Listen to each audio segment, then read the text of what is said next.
مہاجر وہ ہے جو ان کاموں کو چھوڑ دے جن سے اللہ نے منع فرمایا۔ تو ہجرت کی اصل میں دو اقسام ہیں۔ آپ صلی اللہ علیہ وسلم جب مدینہ چلے گئے مکہ چھوڑ کے، کیونکہ مکہ میں زندہ رہنا بہت مشکل ہو گیا تھا، تو اس وقت جو بھی مسلمان ہو رہے تھے ان پر فرض تھا کہ وہ مدینہ میں ہجرت کرے، جہاں بھی ہے وہ دار الکفر سے دار الایمان کی طرف آ جائے۔ ماشاءاللہ، دار الکفر کہتے ہیں کفر کا گھر، اور دار الایمان جو ہے وہ ایمان کا گھر۔ تو اس وقت جو تھی وہ ہجرت، وہ کیا تھی؟ فرض العین تھی۔ جس طرح نماز پڑھنا فرض ہے، اسی طرح اس وقت ہجرت کرنا فرض تھی ہر مسلمان پر، انلیس کہ وہ کسی ایسی شرعی مجبوری کی وجہ سے نہ کر سکتا ہو۔ لیکن وہ ہجرت جب مکہ فتح ہوا تو آپ صلی اللہ علیہ وسلم نے فرما دیا کہ اب وہ ہجرت، اور اس ہجرت کا بہت اجر و ثواب تھا، لیکن اب وہ ہجرت نہیں ہے جو کہ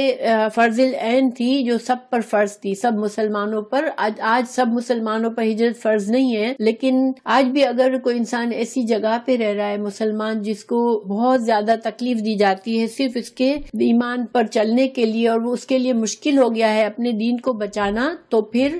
وہ آج بھی وہ اس کے لیے بہتر یہی ہے کہ وہ اس جگہ سے ہجرت کر دے، اور انشاءاللہ اللہ سبحانہ وتعالیٰ اس کو وہ اجر ثواب دے بھی دے۔ اللہ سبحانہ وتعالیٰ کے پاس تو اجر دینے کے لیے کمی نہیں ہے، مگر انسان کو اپنا دین کی حفاظت بہت ضروری ہوتی ہے۔ لیکن ہجرت، یہاں پر جو ہجرت ہے وہ کیا ہے کہ انسان کی دیکھیں جو بری عادتیں ہیں ہمارے اندر، جن کو ہم نہیں چھوڑ سکتے ہیں، اور ہر انسان کے اندر کچھ ایسی چیزیں ہوتی ہیں کہ ہم ایون قرآن اور حدیث میں پڑھتے بھی ہیں لیکن ہم فوراً اپنی اصلاح نہیں کر پاتے۔ تو یہ جتنا بھی مشکل ہو ہمارے لیے اس کام کو چھوڑنا یا اس کام کو کرنا جس کو اللہ نے کہا ہے کرنے کو، اور اس کام کو چھوڑنا جس سے اللہ نے منع کیا ہے، اگر ہم انشاءاللہ اللہ سے دعا مانگ کے پوری کوشش کر کے ہم اپنی اصلاح کر لیں گے تو یہ ہجرت ہی ہے ہماری، اور یہ ہجرت مرتے دم تک ہے کہ انسان اپنے اندر نفس کے ساتھ اسٹرگل چلتی رہتی ہے، اور ہمارا نفس ہمیں غلط چیزوں کی طرف لے جاتا ہے اور ہمیں اس کی اصلاح کرنی پڑتی ہے۔ تو یہ ہجرت جو ہے وہ اس کے لحاظ سے ہم سب مہاجر ہیں، اگر ہم اپنے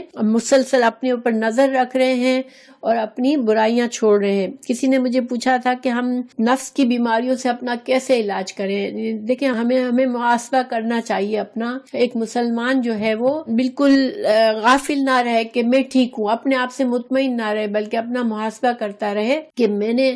کہیں بھی ذرا سا بھی آپ کو لگے کسی کے ساتھ اونچ نیچ ہوئی ہے تو بھی اپنا محاسبہ کرے کہ میں تو غلط نہیں ہوں، میری کہاں غلطی ہے، یہ معاملہ خراب ہوا تو کیسے ہوا، بجائے اس سے کہ ہم 10,000 غلطیاں دوسروں کی دیکھ لیں اور دوسروں پر تنقید، ہم بالکل ٹائم ضائع کیے بغیر دوسروں پر الزامات دینا شروع کر دیتے ہیں کہ یہ کیا یہ کیا یہ کیا تو میں نے یہ کیا۔ اگر ہم اس عادت کو چھوڑ دیں اور اپنے اندر جلدی سے چیک کریں کہ یہ معاملہ کیسے خراب ہوا، میں نے کہاں غلط کیا، اور اپنی اصلاح کر لیں، انشاءاللہ اپنا محاسبہ کرنے سے ہمارا نفس پاک ہوتا ہے۔ ہم سوچتے رہیں کہ میرے اندر کسی کے لیے حسد تو نہیں ہے، کسی کے لیے بغض تو نہیں ہے، کیونکہ یہ چیزیں نا ہمیں خود بعض اوقات نہیں پتہ ہوتی، لیکن کبھی کچھ ہوتا ہے، ہمارا کوئی ایکشن ایسا ہو جاتا ہے جس سے اگر ہم اس وقت غور کریں تو ہمیں اپنی اس نیچر کا پتہ چلتا ہے کہ اوہ میرے اندر تو یہ خرابی ہے۔ تو ہمیں اپنی خرابی کو مزید ڈیفینڈ نہیں کرنا چاہیے، مزید اس کے لیے ہمیں ایکسکیوزز نہیں ڈھونڈنے چاہیے کہ او یہ ہوا اور یہ ہوا اور یہ نہیں، اور میں تو ایسی ہوں لیکن اس وجہ سے میں نے ایسے کر لیا، ایسے کچھ نہیں۔